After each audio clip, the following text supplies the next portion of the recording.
बलोचों को आजादी की आस, बिछा रहे पाक सैनिकों की लाश। बलूच आर्मी का भीषण बदला, पाक सेना के काफिले पर हमला। पाक में बलोचों का हड़कंप, हर तीसरे दिन पाक नागरिक दफन। बलोचों का प्रण अब भीषण रंग। ये तस्वीरें इस बात की गवाही दे रही हैं कि बलोचों को अब हर कीमत पर आजादी चाहिए। आजादी की जो अलख बलोचों ने जलाई है, उसमें वो किसी की भी आहुति देने को तैयार हैं, खुद की भी और आजादी की राह में रोड़ा बने पाकिस्तानी सैनिकों की भी। ऊपर जो आपने तस्वीरें देखी हैं, वो पाक सैनिकों को खाक में मिलाने की हैं। बलूच लिबरेशन आर्मी ने एक बार फिर से पाकिस्तान की सेना पर बड़ा हमला किया है। बलूचिस्तान में बीएलए ने सेना के काफिले पर बड़ा अटैक किया। पाक सेना के काफिले पर हमले से सड़कें सैनिकों की लाशों से पट गईं। कराची कोयटा हाईवे पर खुजदार के जोरो पॉइंट के पास हमला, 8 गाड़ियों के काफिले पर बम ब्लास्ट, कम से कम 32 पाक सैनिकों की मौत, दर्जनों घायल। खड़ी कार में प्लांट किया गया था विस्फोटक। धमाके की चपेट में आकर 3 गाड़ियों के उड़े परखच्चे। एक बस में सवार थे सेना के परिवार के लोग। सूत्रों के मुताबिक ये हमला तब हुआ जब पाक सेना का काफिला 8 गाड़ियों में सवार होकर जा रहा था। स्थानीय मीडिया के मुताबिक ये आत्मघाती हमला हो सकता है, जिसमें भारी मात्रा में विस्फोटक का इस्तेमाल किया गया था। अब तक किसी संगठन ने हमले की जिम्मेदारी तो नहीं ली है, लेकिन शक बलूचिस्तान के विद्रोही संगठनों पर जताया जा रहा है। बताया ये भी जा रहा है कि बीएलए ने वरिष्ठ बलोच पत्रकार लतीफ बलोच की बेरहमी से की गई हत्या का बदला लिया है। पत्रकार लतीफ बलोच की हत्या का आरोप पाक सेना पर लगा है। आरोप है कि पाक सेना से जुड़े मिलिशिया ने गोलियों से भूनकर पत्रकार की हत्या की। बदले में बलूच विद्रोहियों ने पाक सेना के काफिले को बम से उड़ा दिया। बलूचिस्तान की आजादी को लेकर बलूच विद्रोही अब आर पार की जंग छिड़ चुके हैं।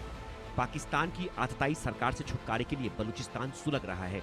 पिछले कई महीनों से बलूचिस्तान में हिंसा जारी है। दशकों से अशांत बलूचिस्तान में सेना और विद्रोहियों के बीच जारी जंग में बलूचों की ताकत बढ़ रही है।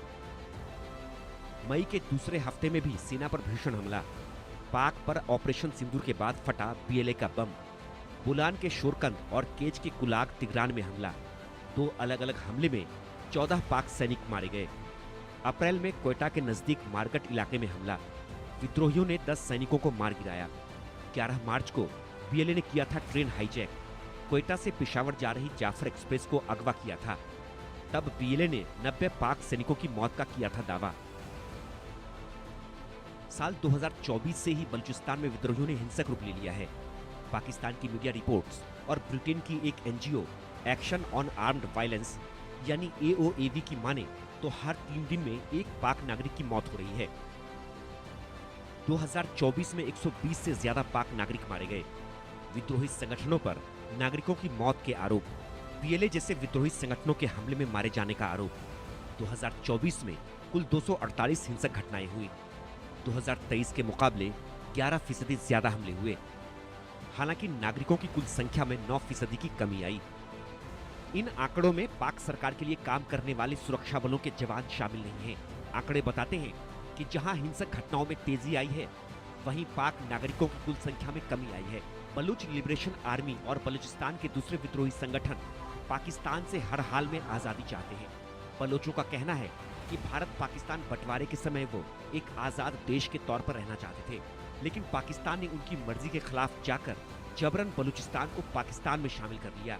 उसके बाद से ही पाकिस्तान बलूचिस्तान के समृद्ध गैस और खनिज संसाधनों का दोहन करने लगा, जो अब और बढ़ गया है। बलोचों को हाशिए पर धकेलकर पाकिस्तान बलूचिस्तान को लूटने खसोटने के लिए चीन के साथ मिलकर चीन पाकिस्तान इकोनॉमिक कॉरिडोर बना रहा है, जिसका बलूचिस्तान में कड़ा विरोध हो रहा है। पाकिस्तान की अनदेखी और शोषण से बलूचिस्तान के लोग रोजमर्रा की जरूरतों के लिए भी तरस रहे हैं। पाकिस्तान के दोहन से बलूचिस्तान विकास की राह पर नहीं बढ़ पाया, लेकिन अब बलूचिस्तान को अपने संसाधनों का लूटना मंजूर नहीं। इसलिए बलोचों ने पाकिस्तान के खिलाफ जंग तेज कर दी है।